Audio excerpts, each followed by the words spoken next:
kviečiu Lietuvos tautinio olimpinio komiteto prezidentę Dainą Gudzinevičiūtę, taip pat Šiaulių miesto merą Artūrą Visocką, Paralimpinio komiteto prezidentą Mindaugą Bilių, Lietuvos sporto federacijų sąjungos prezidentą Darių Šalugą ir Šiaulių sporto skyriaus vedėją Lietuvos savivaldybių sporto padalinių vadovų asociacijos prezidentą Gintarą Jasiūną.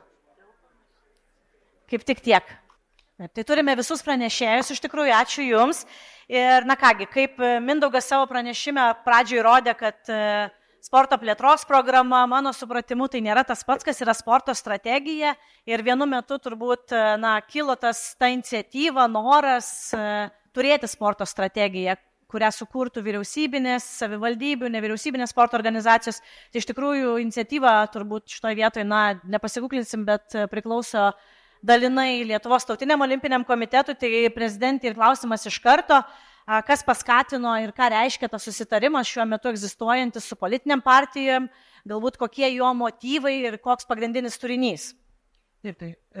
Kaip aš jau pradėjau tardama sveikinimo žodį, tas susitarimas, tai mano manimu yra ateities strategijos gairės ir jį pasirašė visos pagrindinės skėtinės organizacijos, kurias mes sukvietėm pasirašyti ir kartu kūrėm su kai kuriuom tą susitarimą. Ir susitarimas kalba apie tai, kad mūsų sistema dabar net nėra iki galo sistema. Tai yra padrikų veiksmų visuma, neturinti visiškos sistemos, visiškos piramidės nuo užimtumo iki aukšto meistriškumo. Dar daug apmąstymų šiandien davė ir Dariaus Čerko parodytos skaidrės ir matosi, koks skirtumas yra tarp vienų ar kitų federacijų. Net nėra, pavyzdžiui, ar kas nors man iš salės gali pasakyti, kur yra tas raudonas brūkšnis, kur baigėsi masiškumas, o prasideda meistriškumas. Mes net to neturim. Turėjo pasileisti sporto registras, apie kurį mes taip pat galvojom, kad galėtų ir jau diskutavom ir kalbėjom grįžti buvusi sporto atskirių sistemą, kur mes galėtumėm labai gerai suskaičiuoti, kokio lygio sportininkų yra vienoje ar kitoje federacijoje ir kaip jie ten laikosi ir vis dėlto kurią jie vietą užima aukšto meistriškumo, jeigu jie galima taip sakyti, sistemoje. Paskutiniu metu, nežiūrint į skambius partijų pavadinimus, liberalizavimo jokio mes nematom, mes matom tik tai spaudimą ir engimą ir didinamus įvairiausius reikalavimus. Ir tas susitarimas, tai turbūt aš dar paprašyčiau, gal jisai yra kaip rezoliucijos pavyzdys, jeigu jį parodytų, o Agneva man duoda papirinį.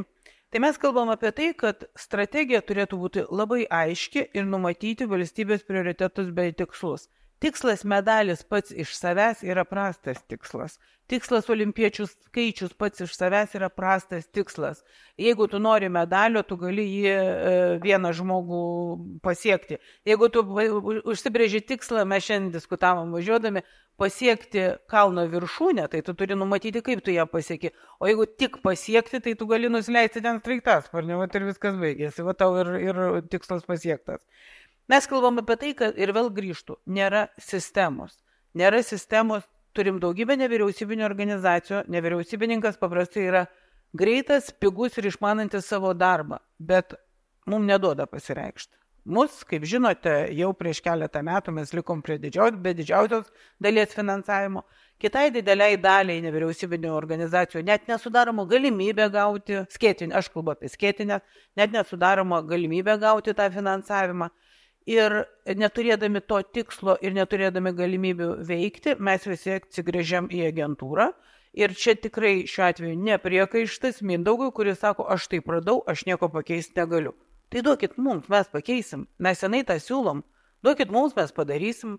Prieš 3 metus, prieš 2 galbūt sakiau, Talento ID, duokit mums, mes padarysim. Mes tai jau darėm. Čia savaitės reikalas. Mes tai jau darėm. Mums tik tai galimybė. To nėra. Šiandien dar sužinojau labai įdomų dalyką, kad federacijos, kurios neįsisavins finansavimo ir gražins, galės gauti, pretenduoti tik tos federacijos, kurios jau yra pateikę duomenis sporto registrui. Bet sporto registro nėra. Tai kaip tada mes čia toliau apie tai galvojam? Šiandien kalbėjom apie stipendijas Jūs matysite ir galėsite dar kartą paskaityti mūsų susitarimą, kurį, kaip sakiau, pasirašė pagrindinės skėtinės organizacijos bei 5, galima sakyti, didžiausios dabar esančios politinės partijos pretenduojančios į Seimo mandatus. Tai kai šiandien kalbėjom apie stipendijas, tai gali sportininkas atsirinkti į olimpinės žaidynės ir negauti stipendijos, o gali sportininkas nevykdantis veiklos gauti tą stipendiją. Krepšinio stipendijų, jeigu matėt koks skaičius, jeigu matėt skaidrėje, koks yra skaičius, o kas jas gauna. Žmonės žaidžiantis klubuose, jis galbūt niekada nebegrįš į tą rinktinę. Apie tai taip pat kalbėjom, kuriant įstatymą, ir tai mums atsižvelgta visiškai nebuvo. Tai aš turbūt, norėdama pakomentuoti kiekvieną punktą, greičiausiai kartočiau praktiškai tai, apie ką kalbėjo šiandien visuomeninių organizacijų atstovai nuo šitos scenos. Mes kalbam apie tą sistemą, kur kiekviena nevyriausybinė organizacija galėtų net kartais uždengti ir tas pačias švietimo spragas, nes jeigu trūksta fizinio lavinimo pamokų mokykloje, mes siūlom, mes padarysim. Mes jau dabar darom daugybę projektų, bet negalim išprašyti, kad ministerija į įsakymą apie rekomenduojamas pareigybės įrašytų, kad rekomenduoja, pavyzdžiui, darželiuose fizinio lavinimo pedagogo pareigybę. Ir to negalim išprašyti. Todėl dar kartą prašysiu visų persiskaityti, kol mes čia diskutuosime štai šią mūsų susitarimą, kurį prašysim palaikyti šios konferencijos metu, o aš norėčiau perduoti savo žodį kažkam kitam ir pasilikdama galimybę dar papildyti. Nenoriu eiti per daugybę punktų. Ačiū. Tai kol jūs turėsite galimybę paskaityti tas, kas rodoma ekrane, Indrė, šiek tiek paprašysiu vėliau paslankioti, kad visą galėtų tekstą perskaityti, bet tada Mindaugai, gal tau klausimas kaip Paralimpinio komiteto prezidentui ir iš tikrųjų vienas punktas susitarime su politinėmis partijomis ir kurį pasirašė dauguma nevyriausybinių skėtinių sporto organizacijų yra neįgaliųjų integracija, ne? Ir jų svarba. Tai kaip jūs, kaip Paralimpinis komitetas, kaip vedančioji sporto organizacija čianais matote šį susitarimą, bendros tos sistemos svarbą, kiek jinai jums yra svarbi? Na, iš tikrųjų, laba diena visiems. Iš tikrųjų, tai labai svarbu ir aš jau galvoju, kad gyvenu rytoj, bet pasirodo, dar šiandien gyvenu. Nes iš tikrųjų būna tų momentų, kur pavyzdžiai sako, kad kaip faina ir smagu, kaip pavyzdys, olimpinės, parolimpinės prezidentas su savo komanda dalyvauja. Tai yra sportas. Tada sėdi, klausaisi, kaip agentūros darbuotojai sako, žiūrėkit, sveikieji gauna tiek stipendijų, neįgalieji gauna tiek. Ir man tikrai norėtųsi, ką mes ir bandysim padaryti, ką ir bandom daryti, kad tai yra sportas, tai yra valstybės skirtos lėšos sportui. Tai nėra neįgaliųjų, sveikųjų, tai yra sportas. Noras kuo glaudžiau ir kuo daugiau bendradarbiauti su sporto federacijom. Ir ar tai ten krepšinis, lengvoji, nesvarbu kokia federacija, bet tai turi būti tose federacijos sportininkai, kurie turi visas rankas ir kojas, ir sportininkai, kurie turi vienokią ir kitokią negalę. Ir iš tikrųjų tas labai matosi ir kai, sakau, matai iš vienų valstybės institucijų, kad čia yra sportas ir tikrai aš džiaugiuosi, kad tiek su olimpiniu, tiek su federacijų sąjungos galima susitarti ir matyti, kad tai yra sportas ir kad tai nebus skirstoma. Tai aš manau, kad tas sutarimas tikrai atves į tą ateitį padaryti šiandien. Mindaugai, labai trumpai tada keliais žodžiais, kaip jūs, kaip Paralimpinis komitetas įsivaizduojate ateities sporto sistemą? Na, manau, kad turėtų iš tikrųjų negalę turintis sportininkai ar sveiki būti integruoti į sveikųjų federacijas. Sveikųjų federacijos kažkada ateityje turėtų gauti tam tikrą, tikriausiai, nežinau, čia ministerijų kaip skaičiavimas, tam tikrą vienokį ar kitokį balą, kad turi negalę turinčių sportininkus ir tai turėtų būti viena sporto sistema. Tai nebeturėtų būti neįgaliųjų sportas, tai nebeturėtų būti, tai yra sportas. Taip, yra olimpinės, paralimpinės žaidynės, bet kai tu matai lentelę vėl, kad olimpinėse žaidynėse 21 sportininkas iškovoja stipendiją, aš pasigendu, kur yra paralimpinių žaidynių iš 9 sportininkų, 7 sportininkai buvo pirmam aštuntuke. To nėra. Tai aš manau, kad turėtų būti viskas bendra ir čia tokia sistema tikriausiai ateityje galės būti. Taip, ačiū Mindaugai. Dariau, klausimas gal tau. Esi didžiausios skėtinės sporto organizacijos vadovas, turite daugiau negu 50, turbūt 70 net sporto šakų, 75 sporto šakų federacijos. Tai tiesiog gal iš savo perspektyvos, kuo gyvena ir kuo nori gyventi, kur nori būti sporto šakų federacijos rytoj? Sporto šakų federacijos nori būti rytoj ten, kur mes nesame šiandien, tai tikrai. Ir kur buvome vakar, iš dalies tai buvo viskas paremta entuzijazmu ir pirmoji daly apie vakar kalbėję 2 žmonės man labai patiko, nes viskas buvo labai aišku, kodėl buvo daroma, vieni ir kiti sprendimai, kodėl buvo tokia sistema pasirinkta, buvo kažkokia analizė daroma ir panašiai. Ir sporto federacijos toje sistemoje turėjo savo vietą. Ir kaip galėjo iš entuzijazmo, iš kažkokių finansų skiriamų valstybės, vienaip ar kitaip gyveno. Šiandieną, kaip minėjo agentūros vadovas Mindaugas, turim tikrai kosminį skaičių pinigų sporte. 702 milijonai, jeigu neklystu, buvo paminėta. Ir tie skaičiai, bet ne čia turėtų būti esmė, kiek mes turime pinigų. Kosminį skaičių ar žemišką skaičių, kaip jie yra išdalinami. Šiai dienai sporto federacijos tikrai nėra laimingos. Jeigu prieš 4 metus aš stovėdamas Seimo tribūnoje kėliau problemą, kad federacijos iš tikrųjų yra viena iš tų medalių, olimpiečių, pasaulio čempionų gamybos dalis, tai taip ir liko. Iš tikrųjų nepasikeitė sistema, kad federacijos tame dalyvauja pirmų smuikų. Tačiau federacijos per 4 pastarosius metus jos visai nesustiprėjo po mano to šnekos. Kodėl? Aš galiu konstatuoti, nepasikeitė visiškai federacijų stiprybė, ji tik tai sustilpnėjo. Federacijose, dauguma federacijų šiai dienai mes turime 1,5 žmogaus dirbančio, išskyrus federacijas milijonierias, kurios buvo ir prieš 4 metus, jos ir dabar tokios liko. Viena kita tame stulpelėje pasikeitė, bet tai nieko iš esmės. Kiek kartų yra akcentuota, kad federacijų finansavimas, jų struktūra, jų kažkokie departamentai, į kuriuos diegiamas dabar gerasis valdymas, kur beje nėra ką valdyti, nes yra 1,5 žmogaus arba geriausiu atveju 2. Gerasis valdymas turėtų būti diegiamas į kažkokią struktūrą, kuri galėtų įsisavinti tą gerąjį valdymą. Pabandykite dabar jūs gerąjį valdymą išplėsti į generalinį sekretorių ir į 2,5 etato finansininkė, kokia nors, kurie aptarnauja 10 galbūt federacijų, ir dar padėjėjas koks nors, kur bėga, dar renginius organizuoja ir bilietus perka. Vat jums ir federacijos. Tai čia yra ši diena. Jeigu federacija 4 metų olimpiniam ciklui bent neturės tvaraus finansavimo, gerbėmieji, ką mes galim kalbėti apie federacijos veiklą ir stiprią federaciją? Mes esam nevyriausybinės organizacijos.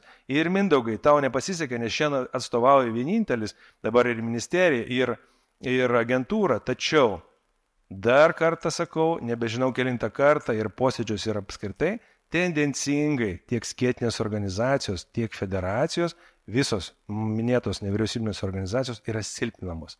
Ne tik tai, kad sprendimo teisė, pasirinkimo teisė, keitėme įstatus gerbėmieji, dėl to, kad galėtume pretenduoti finansavimą per pastarosius 4 metus minimum 4 kartus, greitai keisim dar kartą, kiek girdžiu gandų. Šaunu. Tai mes neturime ką veikti, tik tai kitalioti įstatus. Kaip sakė Dalius Barkauskas, pailsėkim kažkada nuo tų reformų ir pabandykim gal susigaudyti, ką mes čia keičiam. Ir kaip įsivaizduoju aš rytoj federacijų, kad viso to nebūtų, apie ką aš dabar kalbėjau. Nenoriu labai įsiplėsti, bet gerbėmieji, mes visi turėtume turėti vieną tikslą.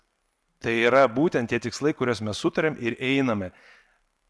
Nevyriausybinės organizacijos, konkrečiai kalbu apie sporto federacijas bei skėtinės organizacijas, niekada nedalyvavo politikoje. Bet dabar su Olimpiniu komitetu visos skėtinės organizacijos susirinko ir dalyvauja politikoje, nes tai galima palaikyti ir kažkokia tai politinė reklama, kas labai nori čia polemizuoti ir politikuoti, bet mes pradėjom kalbėti prieš rinkimus su politiniam partijom, nes gelbėkit. federacijos ir skėtinės organizacijos trūksta per siūlės. Gerbėmieji, kai tuo tarpu Mindaugas sako, kad viskas šibys, atsiprašau, galima, jau dabar iš laimės susprokt, taip nėra.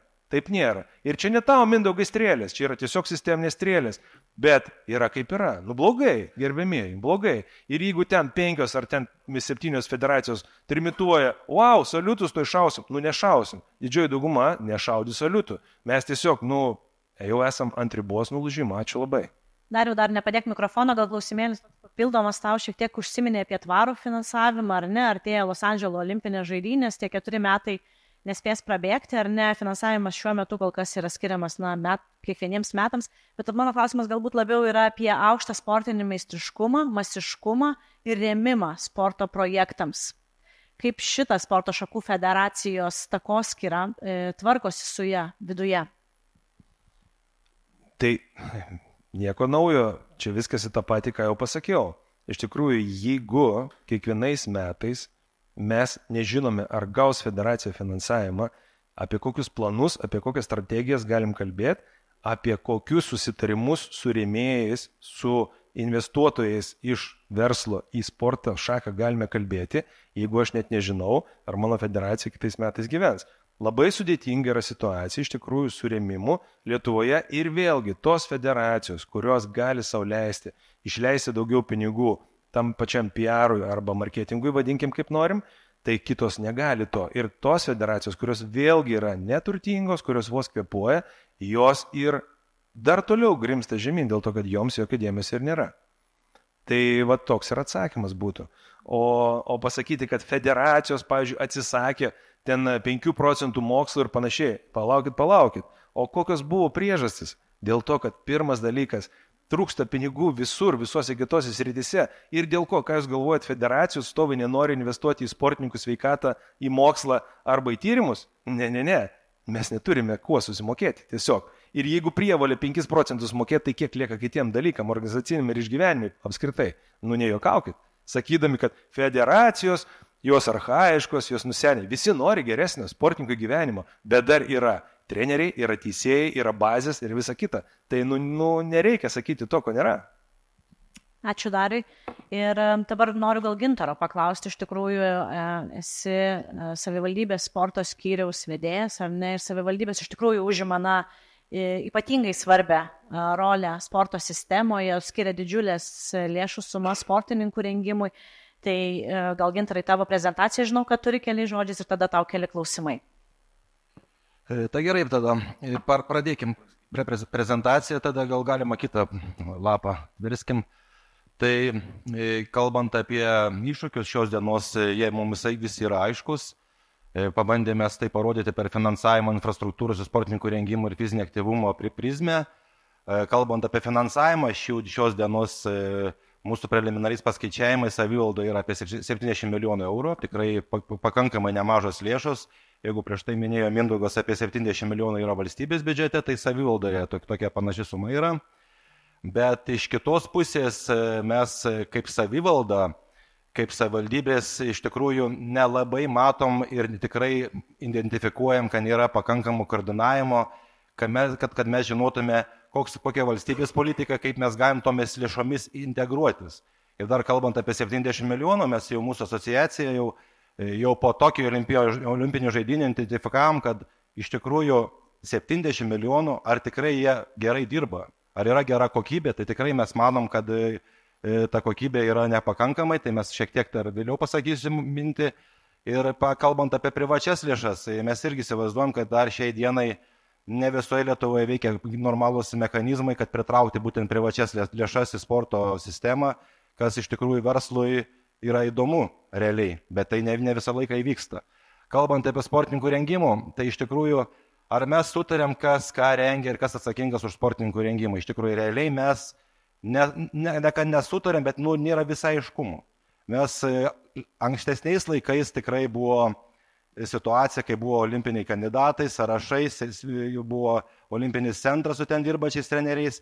Mums savivaldai buvo aišku, kiek mes turim būtent konkretiems sportininkams prisidėti. Nes mes žinom, kad jų valstybė jau šitos sportininkus mato, federacijos mato, tai aišku, kad į savivaldą gali prisidėti. šiai dienai, kada finansavimas yra decentralizuotas, vyksta per sporto šakų federacijas, tik tai su atskiromis federacijomis randam bendrą kalbą. Tik su atskiromis. Galim kokias 5-6 federacijas įvardinti, kur tikrai veiksmingas, normalus darbas.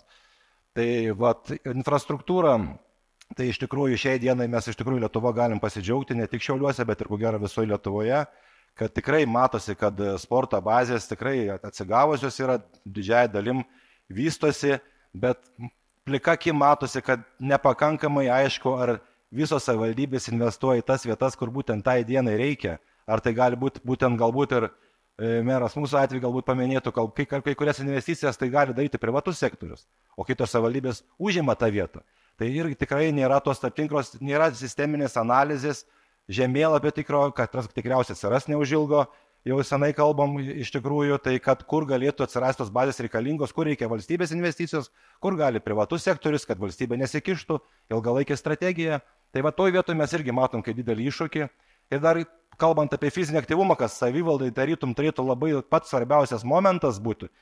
Tikrai dauguma žmonių federacijų kalba, jūs savivalda, jūs esat fizinio aktyvumo centrai, jūs turite gyventojų užimtumų. Viskas tvarkoj, mums tas patinka. Bet kalbant apie gyventojų užimtumą, iš tikrųjų, kas atsakingas realiai neaišku, kadangi šaltinių atskirų daugybė yra. Pačios savivaldybės savo programinį finansavimą skiria lėšas. Sporto rėmimas fondas kiek lėšų, bijau pameluoti, ne 14 milijonų per metus skiria fizinį aktyvumą. Paskui dar, ko gero, čia federacijos ir ne visi žinot, kad dar yra dar daugiau, sveikatos centrai, sveikatos biurai, fizinio aktyvumą skiria lėšas. Taip pat net aplinkos ministerija skiria fizinio aktyvumo lėšas. Dabar ministerija dar sugalvoja skirti, gerai, federacijos nesupykit, bet tai dar federacijom atskirai fizinio aktyvumo projektą. Aš tai dabar, pavyzdžiui, nelabai suprantu, ar yra koordinavimas, ar tas nedubliuojamas darbas ir yra aiškumas fizinio aktyvumo plėtroj.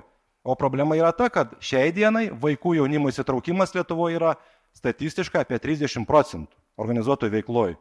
Kas kalbant apie Norvegiją kalbėjom, apie Daniją, ten yra apie 90-80%.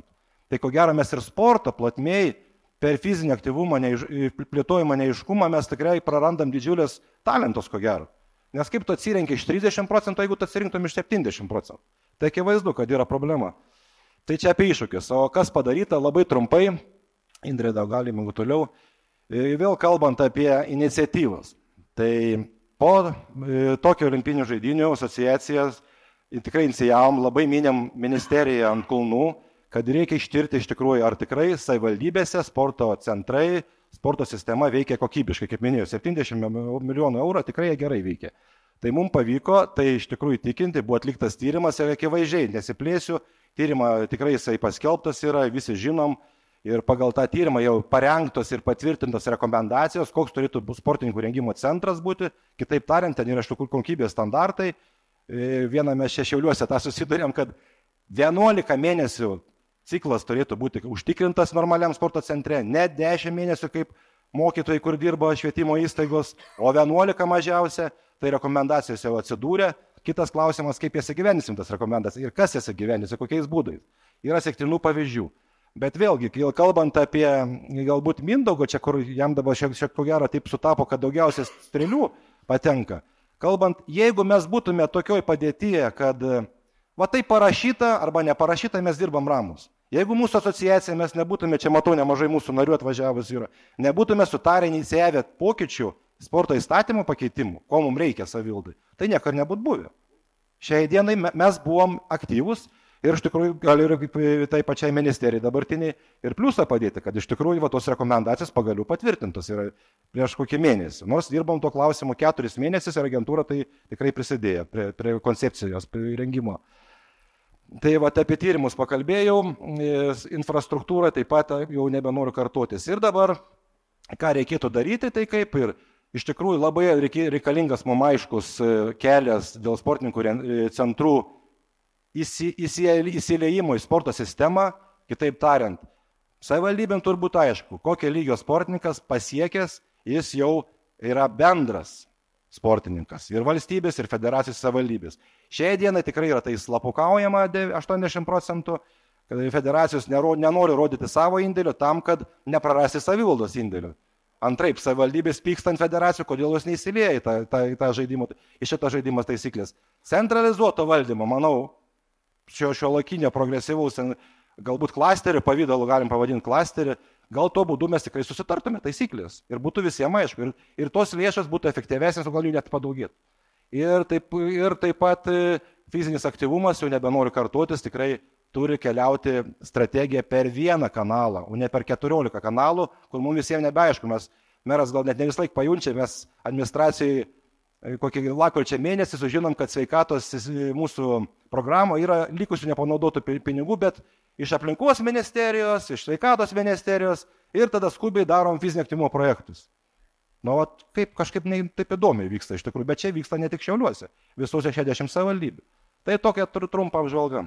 Ačiū, Gintarai, aš matau ženklais, man Darius siunčia signalus, kad nori tau klausimą užduoti vieną, tai tą išimtim pasinaudojam kaip diskusijos dalyviai. Aš klausimą norėčiau užduoti, aš norėčiau tik tai papildyti Gintarą. Iš tikrųjų,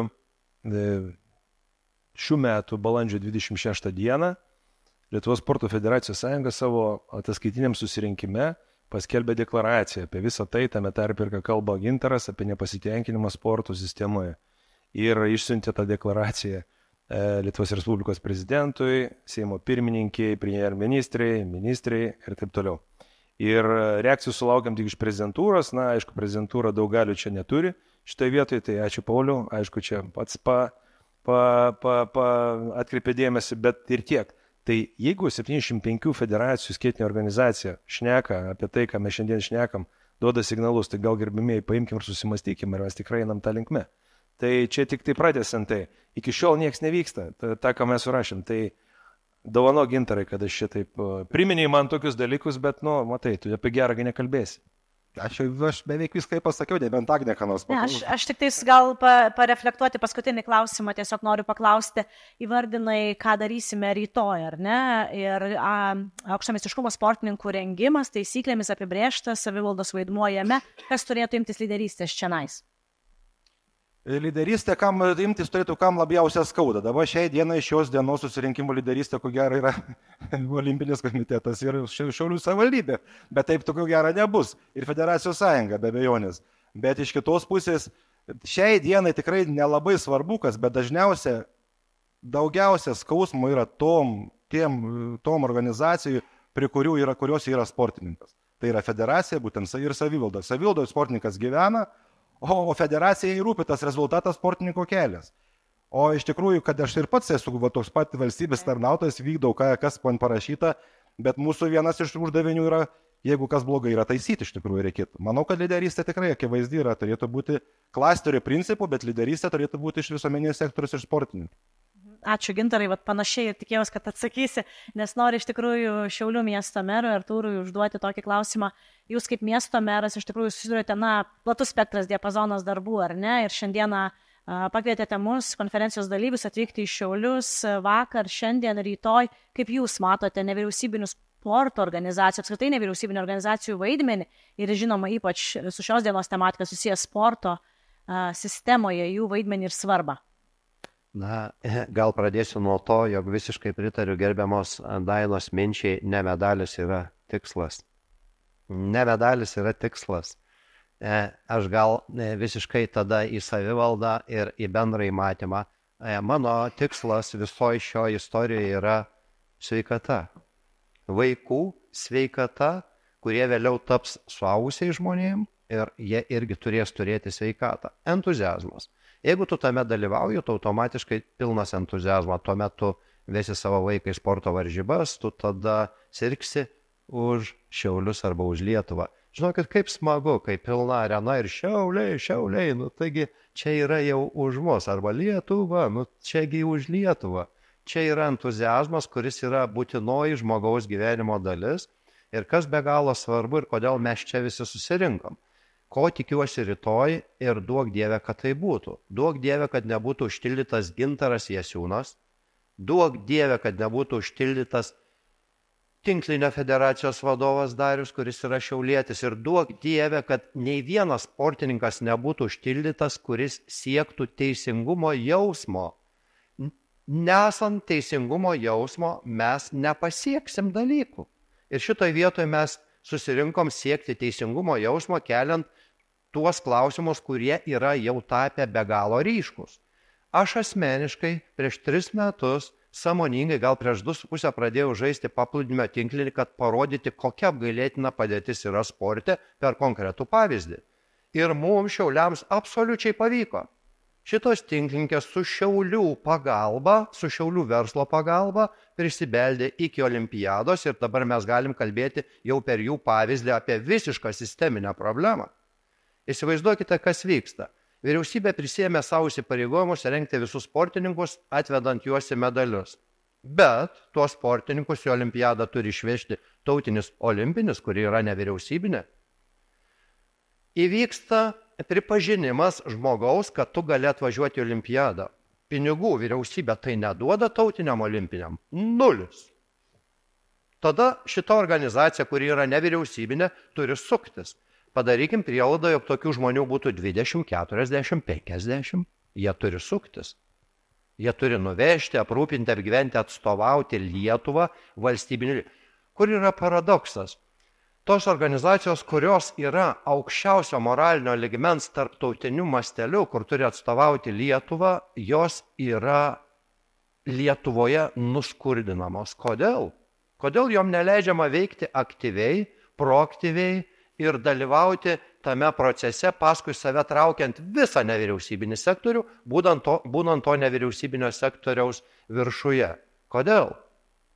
Kaip mąstome Šiauliuose? Šiauliuose mes prie kiekvieno biudžetinio euro stengiamės pritraukti privatų eurą.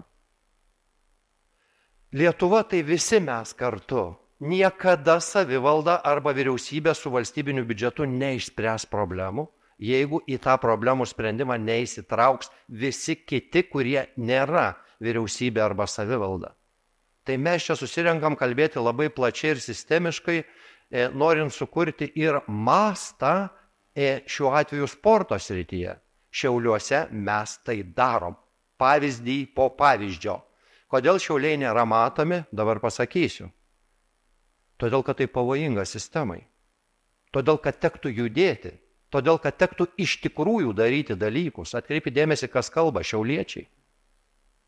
Šiauliuose numatyti yra kodas, ta žemaičio kodas, truputį, hebra, darykim dalykus teisingai ir tada viskas bus gerai. Čia taip supaprastintai, kur čia bandom užsiliuliuoti save kažkokiuose skaidrėse ir kažkokiuose ten spektakliuose. Tai apie tai yra šita konferencija ir apie tai, kad daryti dalykus teisingai sporto srityje yra be galo svarbu. Federacijos turi susitarti tiesiog tarpusavėje dėl teisingų principų, nes principai dabar tikrai yra neteisingi. Ir tuos neteisingus principus palaiko vyriausybė. Kai tau nėra tikėjimo, tau niekada nebus rezultato, netgi jeigu tu turėsi 50 medalių. Tu neturi rezultato, tu neturi vidinio tikėjimo, tu neturi pagrindų, tu neturi Lietuvos, tu neturi nieko iš esmės. Taigi viskas atsiveda iš tikrųjų į teisingumo jausmą ir olimpinio komiteto svarba šitoje vietoje yra begalinė. Patikėkite, begalinė. Nes čia yra vertybės. Taigi visi, kurie atvažiuoja į olimpiadą, kalba apie vertybės. Visi, visas pasaulis dėl to turi dėmesį olimpiadai, nes ten atsiskleidžia tam tikri vertybiniai dalykai ir ko pasaulis siekia. Aš tai įsivaizduoju šitą konferenciją ir mūsų ateitį, kad nebus užtildyta sporto bendruomenė, ta, kuri kalba siekdama teisingų principų ir teisingo šiuo atveju lėšų paskirstymą. Nepamirškim, jog yra ne tik olimpinės sporto šakos. Nepamirškime, kad vaikai gali sportuoti, ką nori ir vaikas yra svarbu. Treneris yra svarbu, arba turim pasakyti, kad tavo sporto šaka nesvarbi. Kaip tu drįsi tą pasakyti? Niekaip. Vadinasi, teks susitarti. Tai aš tikiu, kad mums pavyks tą proveržį padaryti ir susitarti. Dabar kodėl Šiauliuose ir kur mano akcentai ir kur mano baimės? Deja, valstybė pradėjo valdžios koncentravimą ir tai jau yra baisu. Kalbėsiu dabar šiek tiek iš savo kaip miesto mero pozicijos ir vietos savivaldos įstatymo pokyčio, kuris yra tragiškai negeras. Tai yra tik Lietuvoje. Visi savivaldos rinkimuose dalyvaujantys žmonės, jie dar to nesupranta. Tai bus antrą kartą. Aš jau praėjusią kartą LRT kalbėjau, bet žmonės tiesiog nesupranta, nes per sunku. Yra apgauti. Meras yra politikas. Politikas turi turėti galimybę atstovauti žmonės miesto taryboje. Įstatymas yra pakeistas taip, kad meras tapo vykdančiuoju administratoriumi. Tai reiškia, kad meras rinkimuose yra politikas tik iki priesaikos. Tai reiškia, kad tu negali turėti programos, tu esi niekas. Ir mes tame jau gyvename antrą sezoną. Visas tas reikalas persikelia ir į kitas sritis, tam tarpe ir į sportą. Koncentracija yra pavojinga. Visi turi dalyvauti, nes koncentracija galiausiai atveda į ką? Į koncentracijos stovyklą, į diktatūras. Visi žmonės maksimaliai turi būti įtraukti į Lietuvos kūrybą. Aš sakau taip. Vietos žmonės šiauliečiai, jau jie yra įsidrąsinę, jau Šiauliuose tai veikia, mes esam susikūrę sistemas, kad tai veiktų. Turi spausti vietos valdžią maksimaliai. O vietos valdžia turi spausti vyriausybinį sektorių maksimaliai. Tai vat, merai yra užtildyti. Merai įstatymų yra užtildyti. Nes dabar merai turi pasirašinėti kiekvieną dieną po 50, po 100 administracinių dokumentų, aklai, nes kitaip sustos procesas, ir kiekvieną merą dabar galima išsivesti bent kada. Va toks yra procesas sukurtas Lietuvoje per šitos valdžios valdymą. Ir tas persikelia į kitas sistemas. Tai yra pavojinga Lietuvai. Ir jeigu užtils sportininkai, kurie važiuoja į olimpiadą, apie ką mes esam? Aš tikiu, kad neužtils. Štai kodėl mes čia susirinkom ir štai kodėl aš dalyvauju toje dalyje apie rytojų. Turėkim rytojų. Turėkim. Būkit geri, sportininkai. Neužtilkit. Siekim bendrųjų principų. Beje, Mindaugui, ačiū pačiam, kad tu čia. Ačiū.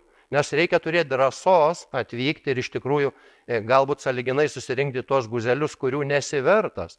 Skaidrės beje beviltiškos. Iš tikrųjų, nuo pat pirmosios iš tiesų, jeigu panagrinėsi, pamatysi beviltystę. Ir ta vieta, kur jūs rodėt, 1-8 vieta, kad padaugėjo iki 31, ta vieta irgi beviltiška. Nes sportininko per 2 ar 3 metus paruošti ir atvežti olimpiadą per dabartinį valdymą neįmanoma. Vadinasi, prieš tai buvusi sistema buvo gera. Jeigu jūs būtumėte šitą vietą sutraktavęs būtent taip, visi atsistotų ir paplotų. O šitą vietą reikia sutraktuoti būtent taip. Taigi matykime dalykus teisingai. Nematykime dalykų neteisingai. Šiuo atveju nežinau. Jeigu turit jėgų ir energijos, mano prašymas yra toks. Sėkmės mums visiems ir visi, kurie čia yra, ar reporteriai, ar nereporteriai, ar galėtumėt paploti tautiniam olimpiniam komitetui, kuris minutėlę, kuris iš tikrųjų galėtų visiškai tylėti, nes labai patogu. Iš jų viską atėmė. Mes tik parūpinsim bilietuką į viešbutį ir kelionę su lėktuvu. Už viską kitką atsakinga vyriausybė. Ko jūs iš manęs norit? Kokia patogi pozicija? Gauni algą, nieko dirbti nereikia iš esmės. O jie nori dirbti. Jie padarė 100-metį Šiauliuose sąmoningai, nes žinojo, kad kažkas iš to bus. Ir vyksta. Taigi sveikinu šitą dieną visus, kurie čia atvyko. Sveikinu Dainą, visą olimpinį komitetą ir žmonės, kurie dirba iš entuziazmo dėl mūsų Lietuvos. Šiauliai, Lietuva. Kodėl? Iš tikrųjų daugiau nei vieno žodžio negaliu pridėti, nes jau meras čia kaip dėjo, tai dėjo, taip jau riebiai ir užbaigė beveik. Iš tikrųjų pabaigai, tai ačiū visiems diskusijos dalyviams, net neturiu nei ko paklausti, nei ko pridėti, bet noriu paprašyti prezidentės Dainos Gudzinevičiūtės supažindinti konferencijos dalyvius su rezoliucijos tekstu, kuris yra iš esmės analogiškas tam, ką mes kalbėjome, pradedami rytoj konferencijos dalį. Tai prezidentė, prašau. Ačiū merui už gražius žodžius. Vieninteliai vietoje nesutinku. Medalis svarbu, jis yra įkvėpimo šaltinis. Jis jisai veda paskui save tą, kuris antras, ir tą, kuris 20, tą, kuris auga ir tą, kuris pradeda sportuoti. Tai svarbu, bet tai yra tik piramidės viršūnė. Mums labai svarbu ir tai, kas yra pačiai. Šiandien noriu perskaityti dabar labai greitai susitarimo tekstą ir išvardinti organizacijas, kurios pasirašė. Taigi pagrindinis mūsų susidarimas, kaip ir rezoliucija, tai mes pakeitėm tik šiek tiek preambulę, skamba taip. Sporto strategijos sukūrimas, numatant aiškius valstybės prioritetus bei tikslus. Šiuo metu galiojančio įstatymo pakeitimas aiškesnė bei konkretesnė ir nacionalinės sporto tarybos instituto sustiprinimas. Pagrindinės lyderystės sporte perdavimas nevyriausybinėm organizacijom valstybei pasilieka tik esminius politikos formavimo bei kontrolės vykdymo mechanizmus. Lietuvos tautinis olimpinis komitetas ir Lietuvos sporto federacijų sąjunga, uždengiančios beveik visas Lietuvos sporto nevyriausybinės organizacijas, imasi atsakomybės įgyvendinti sporto politiką. Numatyti konkretų procentą iš švietimo, mokslo bei sporto ministerijos biudžetą kiekvienais metais skiriama sporto sričiai. Prieš paskiriant viceministrą, kuriuosianti sportą, jo kandidatūra turėtų būti derinama su sporto bendruomenė. Kartu su nevyriausybinėmis organizacijoms nutarti, kaip bus išskirstytas sporto biudžetas konkrečioms sporto sritims. Stiprinti skėtinės organizacijas, priskiriant ir finansuojant joms būdingas funkcijas. Neįgaliųjų sportas yra bendra sporto sistemos dalis su savo savivalda, tai apie ką kalbėjo Mindaugas. Centralizuoto sportininkų rengimo, olimpiniam žaidynės sistemos bei struktūros sukūrimas. Sportininkų teisų užtikrinimas sureguliuojant stipendijų skirimo atšaukimo tvarką. Stipendijų pririšimas prie sportinės veiklos finansavimo. Centralizuotų mokslinių tyrimų organizavimas. Pagalba užtikrinant medicininę aptarnavimą. Regioninių sporto centrų sukūrimas, taip užtikrinant koordinuojamą jaunųjų gabių sportininkų auginimą regionuose bei galimybę sportuoti ne miesto jaunimui. Pripažįsta didelį savivaldybių indėlį į sporto vystymą, integruoti jį į bendrą sistemą. Sporto federacijų kompetencijų bei kontrolės stiprinimas mažinant biurokratinę naštą. Sukurti naują sporto federacijų finansavimo modelį, skiriant daugiau dėmesio federacijų plėtrai. Kompetencijų kėlimo stiprinimas. Sporto sistemos registro sukūrimas. Sporto sistemos registras turi apimti visą sporto sistemą, pradedant nuo sportininkų ir jų kvalifikacijos lygių, federacijos pripažinimą, trenerių bei jų kvalifikacinių lygių, baigiant sporto klubais ir jų veiklą. Ilgalaikių sporto programų įdiegimas, skėtinių nevyriausybinių organizacijų vykdomos programos turi turėti pastovų ir ilgalaikį finansavimą. Tas užtikrintų jų tikslų įgyvendinimą. Tai apimtų visas amžiaus grupę. Mes turime galvoje nuo pačių mažiausių, nuo darželių žaidynių iki veteranų sporto finansavimo. Valstybės ir savivaldybės biudžeto lėšomis negali būti finansuojami sporto šakų, kurių tarptautinės federacijos nepripažįsta pasaulinio antidopingo kodekso atstovai. Kalba eina apie antidopingo konvenciją ir šiuo metu Lietuva yra ratifikavus tik dalinai neremti, tai yra kažkiek gali remti, o kažkiek negali, mano manimu, tai yra neteisinga. Skėtinės organizacijas, dabar noriu išvardinti skėtinės organizacijas, kurios pasirašė šitą susitarimą. Lietuvos tautinis olimpinis komitetas, Lietuvos sporto federacijų sąjunga, Lietuvos paralimpinis komitetas, Lietuvos savivaldybių sporto vadovų asociacija, Lietuvos olimpiečių asociacija, Lietuvos savivaldybių sporto mokymo įstaigų vadovų asociacija, Lietuvos sporto trenerių asociacija, Lietuvos studentų sporto asociacija, Lietuvos kurčiųjų sporto komitetas, Lietuvos asociacija Sportas visiems, Lietuvos sporto meistrų asociacija 5 žiedai, Lietuvos aeroklubas, techninių sporto šakų asociacija bei sporto žurnalistų federacija. Politinės partijos pasirašiusios šį susitarimą. Demokratų sąjunga vardan Lietuvos, Lietuvos valstiečių žaliųjų sąjunga, politinė partija Nemuno aušra, Lietuvos socialdemokratų partija, vakar šį susitarimą pasirašė Laisvės partija ir turim pažadą iš Lietuvos regionų partijos taip pat pasirašyti šį susitarimą. Tai labai kviečiu jūs tiesiog plojimais palaikyti šią rezoliuciją. Ačiū labai.